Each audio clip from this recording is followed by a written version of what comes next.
എല്ലാവർക്കും ഇഷ്ടപ്പെട്ട ചക്ക പായസത്തിൻ്റെ റെസിപ്പി ആയിട്ടാണ് കേട്ടോ ഇന്നത്തെ വീഡിയോയിലൂടെ വന്നിട്ടുള്ളത്. അപ്പോൾ അതേ നമ്മുടെ ചക്ക ഇവിടെ റെഡിയാക്കി വെച്ചിട്ടുണ്ട്. ഇതിനെ നമുക്കൊന്ന് പ്രഷർ കുക്കറിലിട്ട് ഒന്ന് ചെറുതായിട്ടൊന്ന് വേവിക്കണം.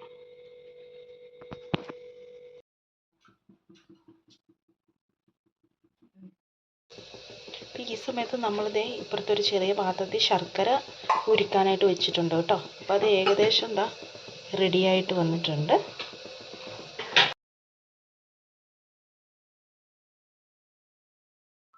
അപ്പം നമുക്ക് ഒരു മിക്സി ജാർ എടുത്ത് ഈ വേവിച്ച് വെച്ചേക്കുന്ന ചക്കയൊന്ന് നമുക്കൊന്ന് അരച്ചെടുക്കണം.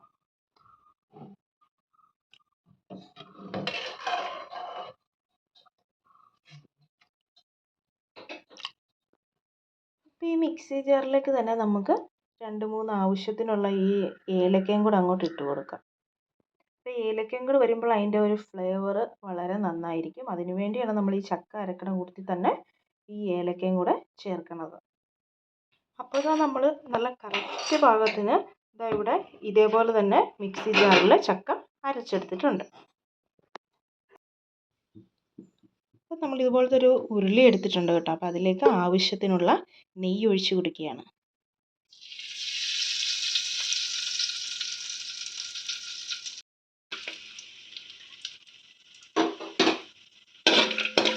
അതിലോട്ട് കുറച്ച് തേങ്ങ കൊത്തിയതും നമ്മുടെ കശുവണ്ടി പരിപ്പും ബദാമൊക്കെ കുറച്ച് അരിഞ്ഞത് ചേർത്ത് കൊടുക്കണമുണ്ട്.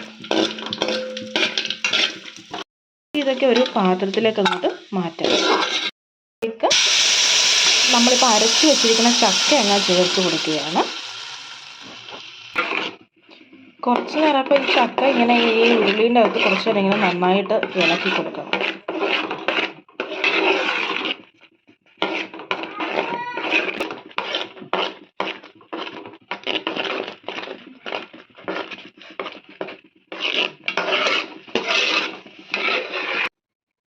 അപ്പോൾ ഇതിലേക്ക് നമ്മൾ നേരത്തെ തന്നെ ഉരുക്കി വെച്ചിരിക്കുന്ന ശർക്കര ഒഴിച്ചു കൊടുക്കാം.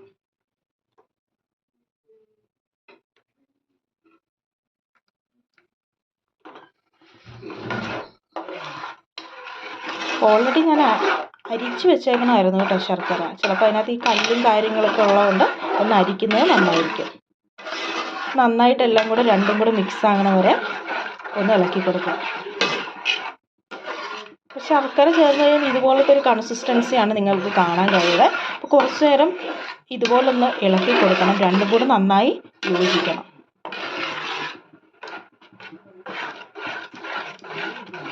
ഒന്ന് ചെറുതായിട്ടൊന്ന് തിള വരണം.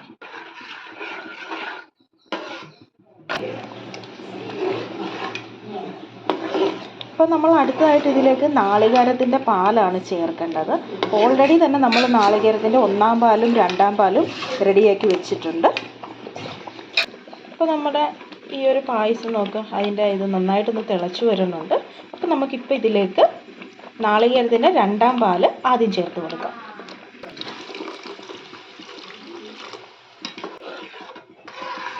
പാലൊഴിച്ച ശേഷം അത് ഇതിൻ്റെ കൂട്ടത്തിൽ നിന്ന് നന്നായിട്ടൊന്ന് ഇളക്കി കൊടുക്കണം. അപ്പോൾ ഈ പാലും അതിനകത്ത് കിടന്നൊന്ന് തിളയ്ക്കണം.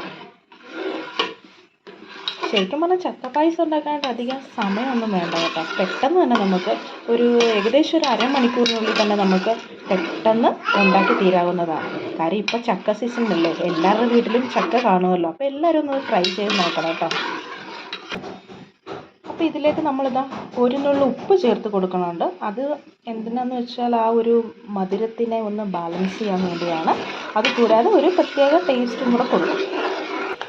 അപ്പോൾ നമ്മുടെ പായസം എന്താ നന്നായിട്ട് തിളക്കുന്നുണ്ട്. അപ്പോൾ ഒന്നും കൂടെ ഒന്ന് കുറുകി വരണം. അപ്പോൾ നമുക്കിത് 1-ാം പാലും കൂടെ ചേർത്ത് ഇളക്കി യോജിപ്പിക്കാവുന്നതാണ്.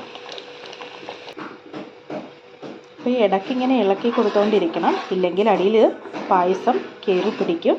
അതുകൊണ്ട് ഇങ്ങനെ ഇടയ്ക്കൊന്ന് നന്നായിട്ടൊന്ന് ഇളക്കി കൊടുത്തുകൊണ്ടേയിരിക്കണം.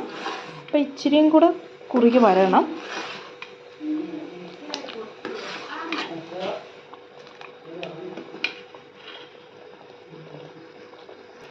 അപ്പം ഇതാ നമ്മുടെ പായസം നന്നായിട്ട് കുറുകി കേട്ടോ. ഇപ്പം നമുക്ക് നാളികേരത്തിൻ്റെ പാലിവിടെ ഒഴിച്ചു കൊടുക്കാം.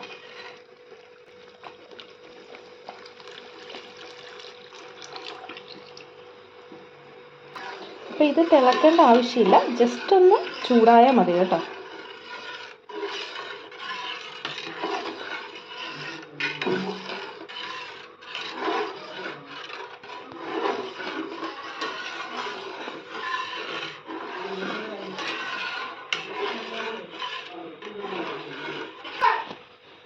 അപ്പം നമ്മുടെ പായസം ഇവിടെ റെഡി ആയിട്ടുണ്ട്. അപ്പോൾ ഇതിലേക്ക് നമ്മൾ നേരത്തെ വറുത്ത് വെച്ചിരിക്കുന്ന അണ്ടിപ്പരിപ്പ് മുന്തിരിയൊക്കെ ചേർത്ത് കൊടുക്കാം.